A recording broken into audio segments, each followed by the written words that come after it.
abagwira abatalina mpapula wano abafunye tax holidays abafunye ettaka ery'obwereere ku expense ya common man waffe yes tugenda bapepeta mubayigge wonna we bali tubayigge bonna we bali tubagambe nti mukole ki mudde wammwe olw'ensonga nti bajja ne bayoola ssente wano ne bazitwala ewaabwe kye bayita profit repatriation kwegamba Uganda munyago ffe batuleka nga tuli bakalu bajja ne bakolawo wano ne batuyoolamu essente zimalira South Africa, Singapore, olidde China, India. Kakati eyo embeera twagala gikomya. Twagala kwempoweringa muna Uganda economically. Abenga participating mu national economy. Yes. Ng'ebintu yabikola. Okusinza we tutuuse kati. Uganda nga bweri. Muna Uganda asobola okuraninga factory. Kituufu. Asobolera ddala. Kakati tujja kutunuulira. Technician kyababulamu. Human resource kyebulamu. Okwempoweringa bana Uganda bano. Okubeera mu production. Kubanga bana Uganda baba n'emirimu emingi. Kitegeeza sente kusigala wano. Na ku developinga gwanga lyabwe. Kubanga buli afuna omusaala ayagala azimbire mama we ennyumba. Kati kadi we yako ku kyalo. Nekafuna. Okitegedde? Tewaliwo oba muwala oba mulenzi asooka kufuna busente bw'ekivubuka n'atalowooza ku maama mu kyalo. Aba mulowoozaako. Amutereereza ebyaki ebyensula. Niye kuba kumugulira mu faliso era agutunda aba afunye. Maama kamutwalira omufaliso guno yeebake. Omuyindi tasobola kugula. Atwala waabwe. Ye atwala $. Okitegedde? Kakati omuntu alinamu essente ng'akolera Jjinja, Kampala, okuddako mu kyalo manya nti addayo n'omugabo. Yes. Addayo n'omunyago baava Kampala. Bwajje Kampala.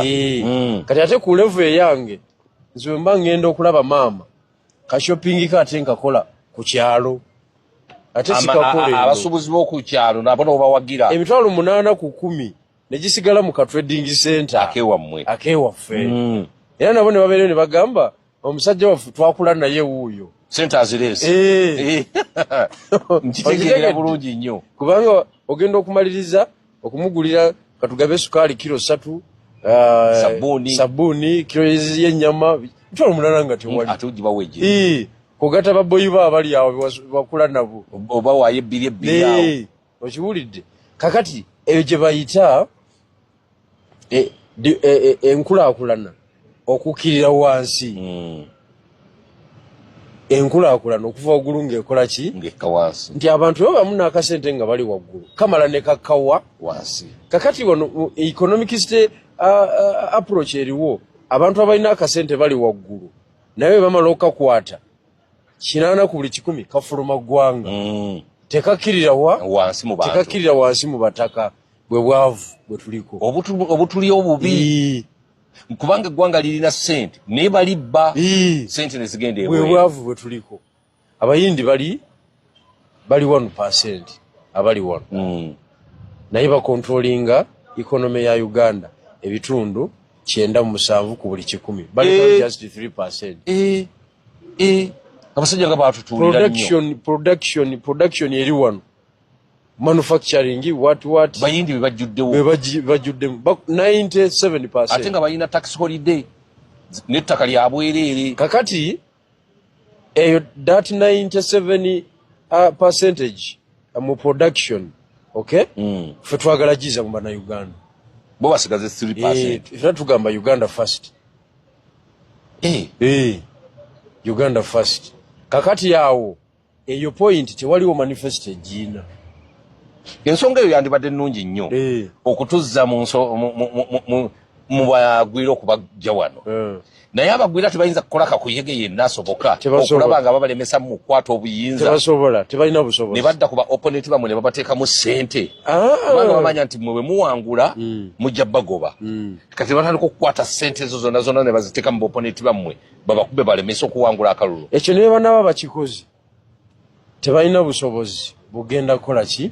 kutuyimiriza mu kalulu kano. Abamu bayombye dda ne ku internet ne batiisatiisa president waffe Oweekitiibwa Munyagwa mutasobola kubajja wano biki naye Munyagwa wafuukira president bamanyi nti bagenda tokyali musango bamuyise Idi Amin kituufu eggwanga buli yitaaga ate nange Sulambaya we wendi tozanyirwako naawe oba Maria Mungu gwe Maria Mungu we ebintu tujja biteeka mu nkola oba baagala oba tebaagala batekugge kubanga twagala okwempawaringa Bannayuganda economically. Amini yabawa sawa 7 mugenda bawa bbanga ki tugenda bawa Amini yabawa enaku 9 ze myezi emeka 3 naffe tujja okubawa mugenda bawa enaku 9 babenga bagenzi nga bati bali wano mulyoke mutugabire factory fa abantu tuzingire bakwezi olunaku olujja kuba makula ate engeri gye tuba kumpi na buyinza nakugaa tozijjako maaso kwezi tozijjako maaso ebintu bikyuka wano tebakulimba Museveni bamunyooma mu 8 bakuteesa kaali kasajjasajja tebakulimba ebya power tebiriko formula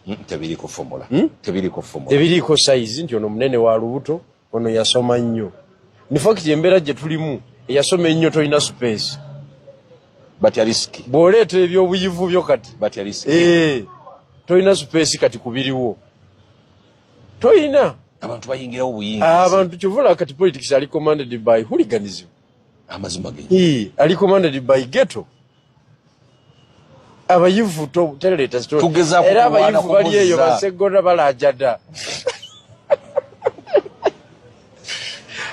segona nakomawo nga independent anti naye akasajja tekamujoze nnyo tekamujoze obadde kiggwa tebalina kye bagamba abayivu tebaagala kutekinga risiki baagala high life gye batakoleredde nnyo balowooza oli bw'anaakwata I am a professional. They have to employ me.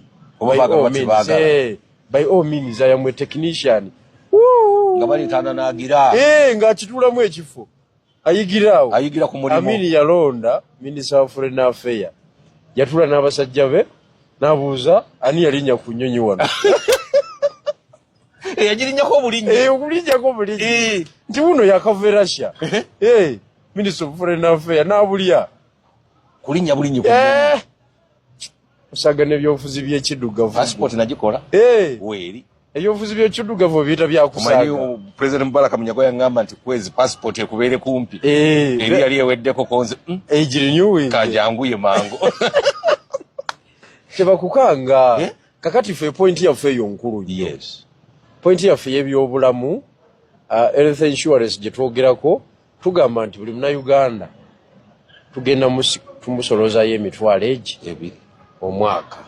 omwaka mulamba kati emitwalo egi ebiri abantu 445 baba baziwadde katugamba abakulu bali 227 baba bawadde emitwalo ebiri ezo billions of money okay kakati abantu bonna 445 tebasobola kulwala mulundi gutya mu mwaka ogwo abantu emiliyoni nga 7 bebajja okulwala kakati sente ezo zitumala okukompensatinga okukola ku babalwadde mu mwaka ogwo ate ne bannyikira bulungi nnyo nga tebiriimu mbwali ku ndeege bamutwala engebyo tebiriimu ate ekyo nga tukikola in addition ku facilities zetugenda okwongera mu malwaliro wabenga wali ebikozesebwa ate ekyo nga kiwerekeddwa embago gye tugenda okuteeka ku basawo tokkirizibwa kugulawo kiriniki omusawo yenna n'akola mu gavumenti ya common man's government amanye nti alina omulimu ogumu kujjanjaba abantu ba gavumenti bantu baggwanga esente zigenda okusookerwako ez'omusawo miliyoni 10 abo bo bawadde si kati ate abaano nakimu miliyoni 10 kati tusange mbu wagguddewo ka kiriniki wali eri twagala eddagala lya gavumenti likole ku bantu abasawo ba gavumenti bajjanjaba abantu yo gavumenti enoonye sente esasule kubanga gwe mulimu gwa gavumenti kati omusawo n'afuna emiliyoni emu dokita n'abeera mu miliyoni 2 kati omusawo